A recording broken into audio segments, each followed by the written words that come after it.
Emerging from my room with a smug grin on her face was Sherry, my son's wife.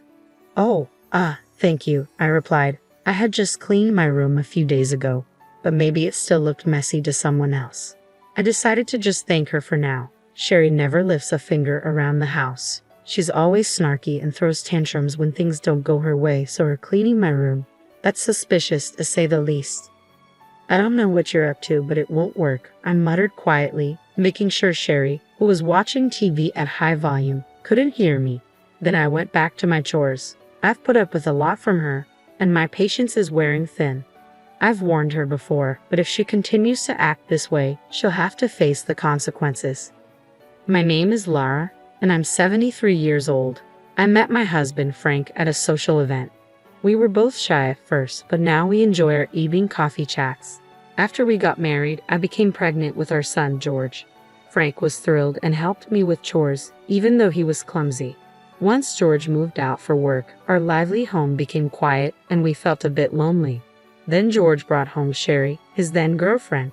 Frank and I thought she was beautiful and well-mannered. Sherry looked dazzling as she sat on the sofa, her long black hair tied up and her back straight. My husband and I talked a lot with Sherry, leaving George alone because he was too nervous to understand what he was saying. We liked her so much that we encouraged George to marry her quickly, which they did. Life got busy again with their honeymoon and moving to a new place, but we enjoyed it. We were disappointed when they decided not to have children, but we understood. We thought peaceful days were ahead, but we were wrong. They kept coming back home for trivial reasons, whether it was a broken air conditioner in the summer or unpaid electric bills in the winter. They'd stay with us but leave all the work to us. At first, we felt sorry for them, but it became increasingly annoying. Frank, who once welcomed them warmly, now gets stressed just seeing them. As for George, he's as oblivious as ever, acting like he can do whatever he wants. My son and daughter-in-law decided to come visit us out of the blue. George called me last week and said, "Hey Mom, we're coming over next week, just a heads up." Then he went radio silent, leaving me in the dark about when exactly they'd arrive. Then, just as suddenly, I got a message from Sherry saying, "We'll be there soon, so get ready." I had to scramble to prepare everything. Frank said, "You handle the bedding and clothes, I'll go buy the groceries we're missing. If you could jot down a shopping list, that'd be great." Then he went to change. I thanked him and quickly wrote down the ingredients for tonight's dinner, placing the note on the living room table. Then I started airing up the guest futon. When I returned to the living room, Frank was looking at the note. "Is this everything? If you remember anything else, just text me and I'll pick it up," he said with a smile. I couldn't help but smile back. Just as I was about to get the clothes, I heard a loud voice from the entrance. "Lara, are you there?" Sherry was calling out to me from the front door without even ringing the doorbell. I rushed to open it. "Come on, you knew we were coming. Why did you leave the door open?" Sherry complained as she walked in. Her eyebrows instantly wrinkled in annoyance. "What's the matter?" "It's rude not to be happy when someone comes to visit," she retorted. I held my tongue and welcomed her in. "Where's George?" I asked, noticing his absence. "Oh, Frank snagged him for grocery shopping," she replied nonchalantly. I was a bit annoyed by her attitude but decided to let it go and continued with my preparations. Sherry didn't lift a finger to help. She just sat there eating her snacks and occasionally laughing at the TV. After a while, she suddenly stood up and left the living room. I assumed she went to the bathroom and didn't think much of it, but when she returned, she looked pleased. "Lara, your room was a mess, so I cleaned it up for you," she announced. I was taken aback. She had gone into my room without asking. I had questions but decided to thank her anyway. She grinned and plopped back down on the sofa. Just then, Frank and George returned. I had asked Frank to buy quite a lot, knowing that the young couple would be staying for a few days. Frank had apparently enlisted George as his pack mule, and it looked like he had accomplished his mission. Frank handed me the groceries, stepping over a visibly exhausted George, who was still holding bags at the entrance. After saying thanks, I took out what I needed and started putting the rest away in the fridge. "Hey George, stop lounging and bring everything here," Frank called out. George, still sitting by the entrance, looked a bit annoyed but eventually brought in all the bags in a few trips. "Man, I'm beat. Mom, pour me some iced coffee too," George said. "Do it yourself," Frank scolded George again for his whiny tone, but I prepared the coffee with a wry smile. "Welcome back, thank you. Dinner will be ready soon, so just wait a bit." all right, George said as he took the iced coffee and headed to the living room. He sat next to Sherry and gulped down his drink. I continued preparing dinner, but Sherry didn't offer to help. Not that I expected her to. In fact, I'd rather she didn't. She might mess something up. Eventually, dinner was ready and we all ate. It was a simple spaghetti meal, but there were no complaints from George or Sherry, so it was all good. After dinner, the room had that relaxed post-meal atmosphere. Frank and the young couple were watching TV, no conversation, but that's better than the alternative. I left the living room to get their change of clothes. On my way, I ran into Frank, who had just come out of the shower. Should I offer George the shower first? I can go last, he suggested. Oh, you've been out shopping.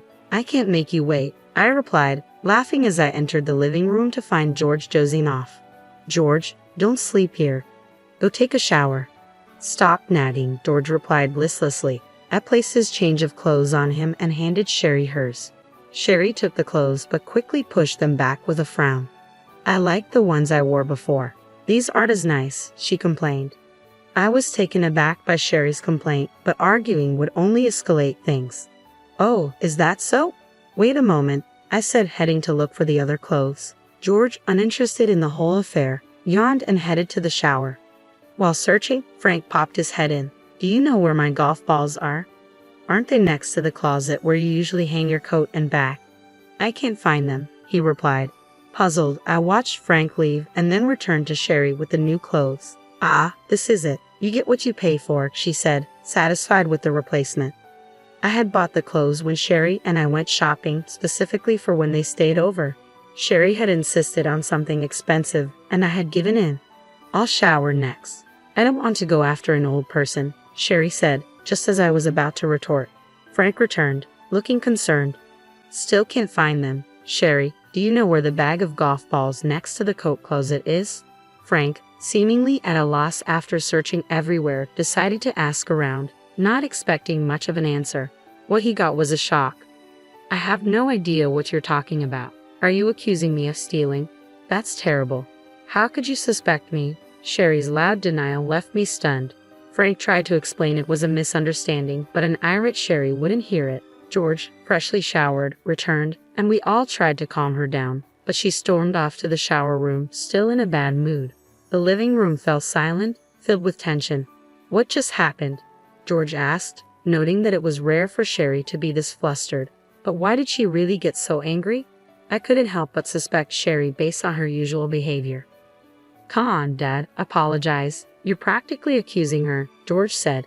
Before I knew it, George and Frank were arguing. It took me quite a while to break it up. Just then, Sherry returned from her shower, making things even more complicated. Now Frank was the one being grilled by the young couple, but Frank didn't back down, especially when he scolded Sherry for her behavior today. She stormed off to the guest room. George continued to yell, blocking Frank, who tried to follow her. You keep blaming Sherry, but you haven't apologized for suspecting her. You never apologize. That's what I hate about you. Enough, Frank muttered. Do as you please, and he returned to his room. The living room fell silent again. I sighed and headed for the shower. I'm going to bed, George said curtly, heading for the guest room. I stopped him. The guest feed-in smells musty, George. Sleep in my room. Sherry's overreaction to Frank's words and the mysterious cleaning of my room had made me suspicious. I decided to let George use my room, which was originally intended for Sherry. Your room? I'm fine with a little mustiness. I'm not a kid anymore, George protested. What if you get pneumonia? See, that's what I mean. Fine, I get it, George replied. Annoyed but giving in, he headed to my room while I glanced at the guest room Sherry was using.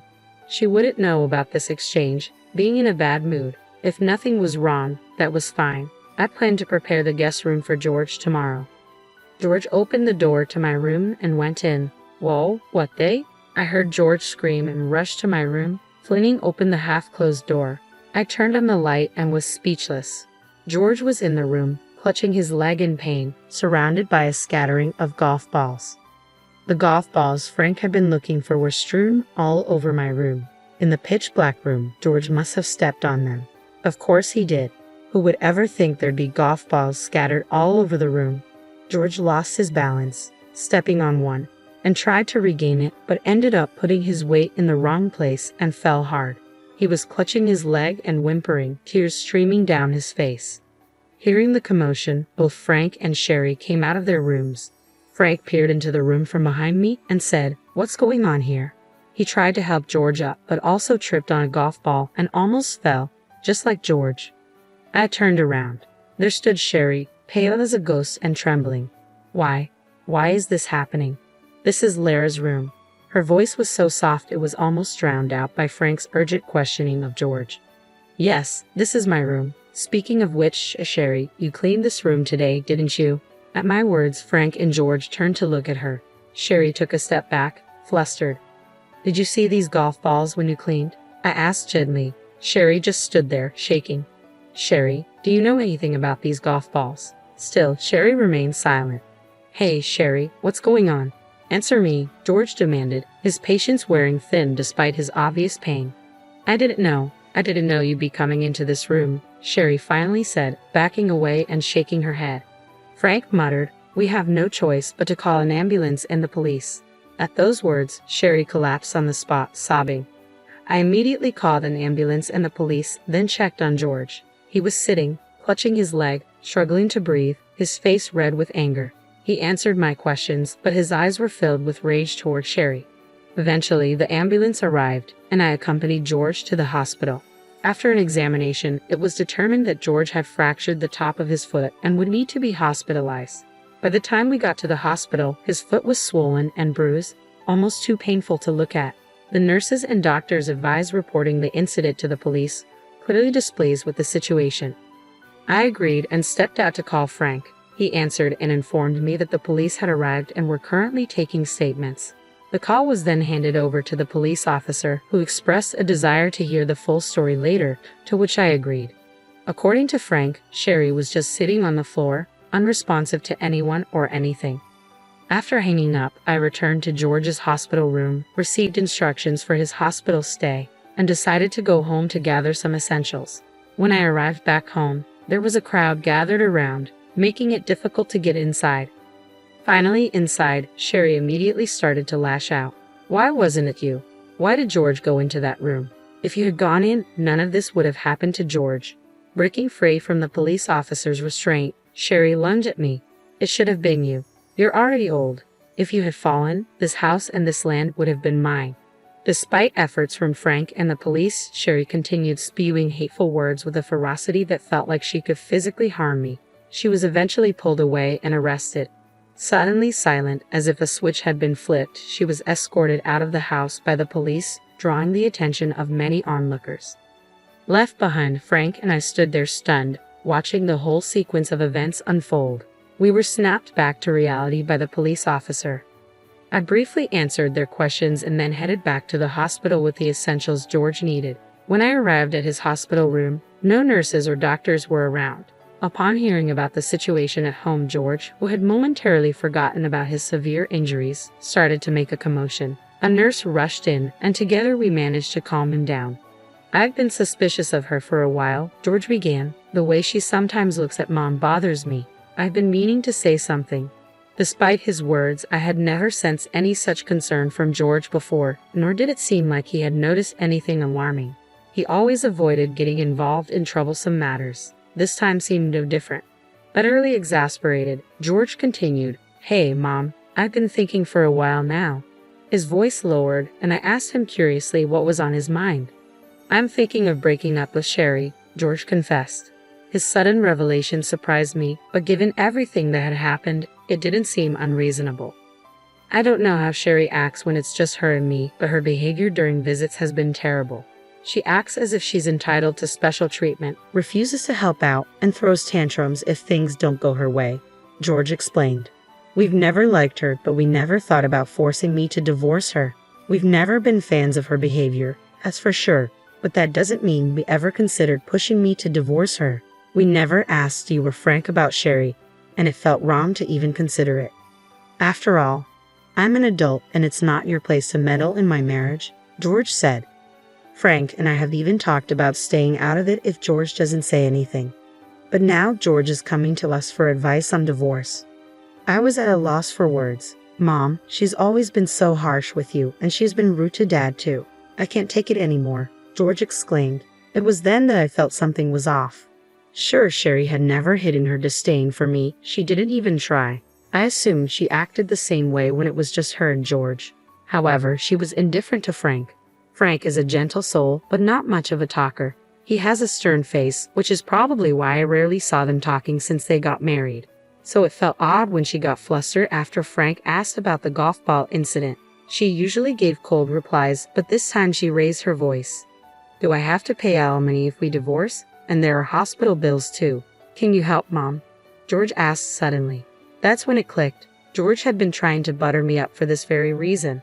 It's heartbreaking, but George is my flesh and blood. I can read his expressions and gestures. I know what he's thinking. I've always found him adorable and couldn't help but meddle. But ever since he hit puberty, he's found it annoying. Like Sherry, George also resents us, but he's playing the good son for the sake of money. Hey George, what happened to the money for the car you said you were going to replace the other day? I recalled. When our son and his wife were visiting, he mentioned getting a new car and needing some financial help because it was pricey. Obviously, if he mentioned this in front of Frank, he'd be met with opposition, so he discreetly came to me. I couldn't refuse my dear George, so I gave him the full amount. However, the car he drove home in was the same one he had before. So you haven't bought it yet? If that's the case, you can use that money for the hospital bills. It might not cover alimony, but it'll help. But then, what about the car? You can save up again once you're better. We all have our own lives, you know. You're old enough to figure things out yourself, I said, feeling frustrated. I was dumbfounded that George still expected financial help from us at this point. After saying my piece, I left the hospital. Truthfully, I knew George had been squandering the money I gave him. Sherry had informed me, though she was clearly benefiting from it too. I've always worried and intervened in his affairs, but it seems it has backfired. I saw this as an opportunity to confide in Frank. After hearing me out, Frank disclosed, I've been meaning to talk to you about this. He revealed he had recently lost his job and was in considerable debt. This revelation shocked me, especially since they had discussed it while out shopping. At that point, there was nothing more to say to George. Frank and I made the decision to disown him. Some time has passed since then. Sherry is now in prison after being convicted, and it appears she initiated the divorce from George before the trial began.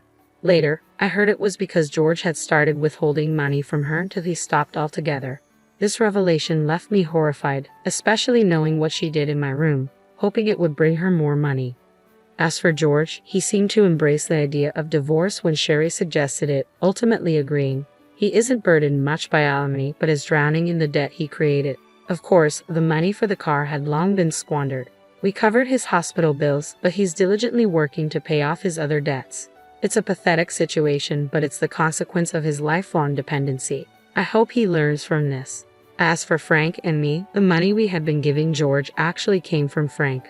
I didn't have that kind of money, but Frank loved George and wanted to support him through me. Now, that's no longer an option. We're planning a hot spring trip, something we've never done before. I do regret putting George through all this, but given everything, it can't be helped. Now, the happiest moments are when Frank and I are looking